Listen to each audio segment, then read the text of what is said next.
Guys, here we have the flagship soundbar from Bose, the American company. This is the Soundbar 900, the smart one, as Bose says. It's very slim, as you can see. It's a Dolby Atmos one, not ETS. It's a networking one. Here we can see there are two touch buttons for the mic and to call the voice assistant. In front we have a metallic grill from steel. Very durable, very high quality, and the logo there. On the top, there is this acrylic transparent layer that gives a shiny look. And we have these holes here for the Atmos channels on the edge. The grill goes all the way, as you can see, covers even the sides of the sound bar. On the back, what we have on the back? We have HDMI eARC in order to drive the soundbar with the sound of our television, Dolby Atmos or other Dolby systems. So we have not only Wi-Fi, we have Ethernet. It's better to work with this one. Optical. In the other, let's say, compartment, we can find the mains, the powering, the cable included in the box. And here we have some extra things. So we have a way to connect our subwoofer with a cable, analog, this base. Then we have data. Then we have IR in order to expand our infrared detector for our remote control, even though we don't need it because this sound bar is being supported by an extremely good app. And then we have the ADA PT IQ, which is a automatic equalization for the sound. Then on the sides we have a bass, a port here for the bass, and the other port here from the other side. So this is a 5.0 because it does not come with subwoofer in the box, but you can extend the sound bar with an external subwoofer wirelessly or with a wire. So this 5.0.2 channels soundbar can be expanded, can be upgraded with wireless surround channels and with external subwoofer, so you can create a 7.1.2 system fully Dolby Atmos. So that's a good thing, good news, that you start with this soundbar and from 5.0.2 and you go up to 7.1.2. We have the remote control, which is very nice, has a nice touch and feeling here. We have a music input, we have a Bluetooth, we have as you can see here, the TV and volume, mute, and some services here we can call Spotify. We can assign these services from the app. But the good thing here is this soundbar has dual Bluetooth.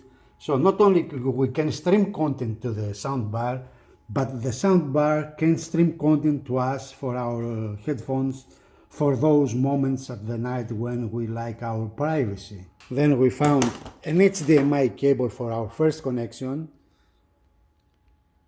Bose. Then we will find an optical cable for the ones that don't like to use their HDMI, the power in cable, and then we have this system. It's like headphones, but they are not headphones. We wear this on our head. On the top there is a microphone here, and running a procedure through our application, our smartphone, we can adjust and auto EQ the sound of the sound bar wherever we like inside our listening room or our living room. So we can make a lot of measurements by using this. We wear this like headphones, mic, cable. The only indications that we receive from the soundbar, because it has no displays, this LEDs here. So let's have a look on the app. This is the app. We can control the volume from there. We have audio here. The system to EQ, it's here. We run the procedure as we said.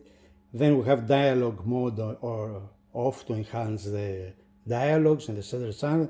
Then we can play with the volume and the levels of the center channel, the high channel, the Atmos, the bass, and the treble. And then we can adjust here the auto delay, AV group sync, an audio track. So for source we can select TV or Bluetooth, or to add more speakers here. You can say we can add some of these speakers in order to expand the soundbar. It's about time to check what is going on inside the soundbar. Here is a driver for the Atmos that fires up to the ceiling. Okay, it's upside down now, but you can imagine it on the edge, on the far side of the soundbar. Here we can see the tube for the bass that comes out.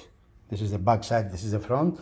And in front we have, as we said, the two racetrack drivers, these ones, that they're consist in one channel, they are full range, and they are, as I have removed one, you can see the magnet here. I have seen a lot of sound bars, but never investigated this kind of heavy, large magnet. So that's why the sound bar plays very loud, because of these magnets behind these racetrack drivers. And you see here how they are consistent. They have this, let's say, dust cap, which is that's why they are full range, because they cover a large spectrum of the audio frequencies. Another one. And in the center we have this tweeter, which is a soft dome with this ring around, and there is a small micro horn for loading that drives the center channel, which is very precise. I have tested the soundbar and I know this, how the dialogues and the steering of the audio is being guided from this special tweeter here in the center. And what we have discovered, we have discovered another driver here. Probably this one is the phase guide that the Bose says. This is, you see how this is installed. And then in front we have this long, it's 18 millimeters long length, more than 18 millimeters. It's like a fiber.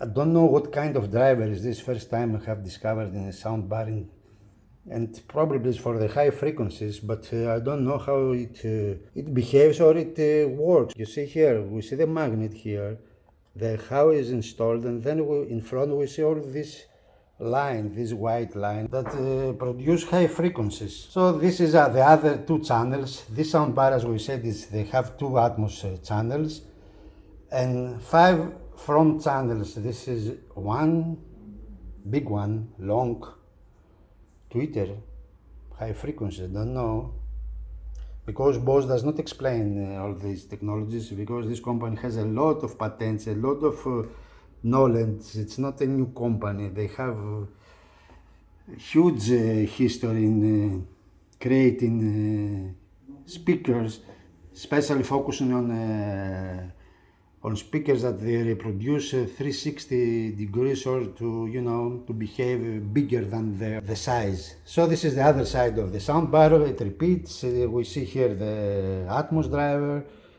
and then on the edge we have nothing, but here the grill comes all the way. Probably sound comes out from this side as well.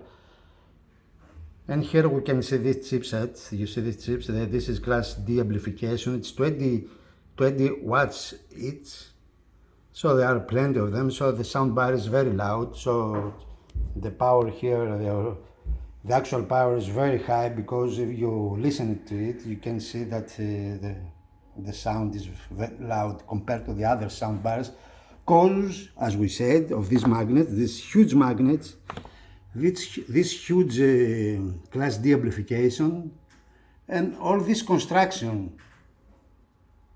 So I was curious what's going on inside this soundbar, because if you see the pictures or the X-ray, let's say, inside of the soundbars, you cannot recognize what's going on. So actually we are in front of a very flagship high-end, let's say, soundbar from Bose, with a lot of high engineering methods applied here in order to create an efficient and very competitive and actually very good soundbar. Here is the metallic grill. We see the holes of the grill. It's metallic here, this one. It's not aluminum. Probably is steel because has to stay for years in its place and not to bend or whatever. So that was the deep unboxing of this soundbar. So let's have a panoramic view of the drivers. You see the cables, how well are treated with foam around. So as I said, guys, this is a very extremely high engineering here. Look, the tweeter. Beautiful. The soundbar fits the view of 55 inch as this one that we have here and above. So we're checking some Dolby Atmos content here. The soundbar plays fantastic. Okay, you can add a subwoofer if you like for better bass, but it's very loud, it's very clean. It creates the sound field that we love, that we like. And it's an extremely good soundbar in all the aspects. Thanks for watching.